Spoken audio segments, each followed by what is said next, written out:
Here's an AMI This Week shortcut. If you've run out of summer books to read or listen to, this might interest you. 100 titles by Atlantic Canadian authors have recently been released as ebooks as part of a Read Atlantic collection. One book we recommend from the collection is Mrs. Beaton's Question, My 9 Years at the Halifax School for the Blind by Robert Mercer. It's published by Acorn Press and was the inspiration for the AMI podcast, Tales from the Halifax School for the Blind, hosted by Terry Kelly. Robert Mercer joins me today from his home in Charlottetown. Robert, I listened to the book and I really enjoyed hearing more about the Halifax School for the Blind. I grew up listening to both of my parents who attended the school, and it was really interesting to hear a different perspective. What inspired you to write the book? Actually, a few things. I believe most of all a sense of appreciation for the people I met there, the teachers, the staff, the other students at the school, and also the fact that the building was torn down after 113 years of service. There was a sense that it's just forgotten, or it would be forgotten. So I was interested in kind of bringing some of what happened at that school to light so that people in the future would know. I was also interested with respect to the other students who I know were very proud of the school and proud of the accomplishments that the school is noted for around the world, that not be forgotten either.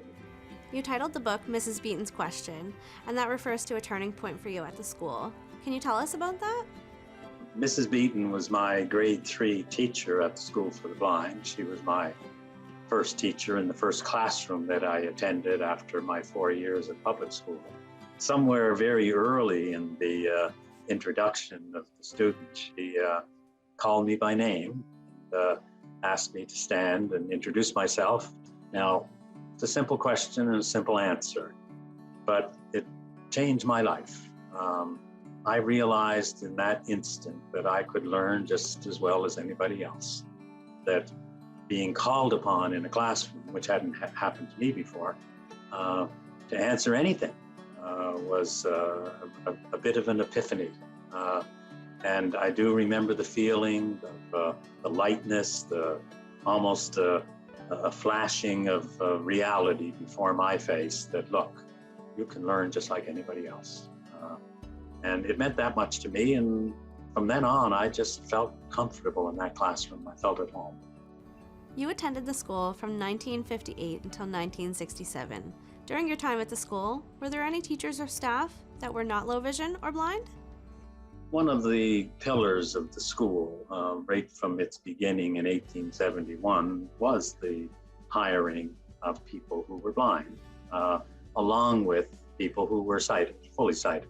I can't underestimate the importance of seeing blind people at that school who were accomplished, who were qualified teachers, qualified piano tuners, or whatever, all around us. So as a 10-year-old, you suddenly started to realize that, there's a future. Absolutely. Robert, thank you so much for taking the time to speak to me today. Been a pleasure.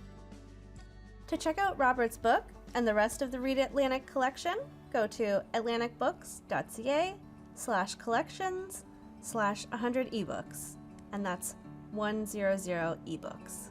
Nationally, find books from this collection through accessible platforms provided by Sela and Nels.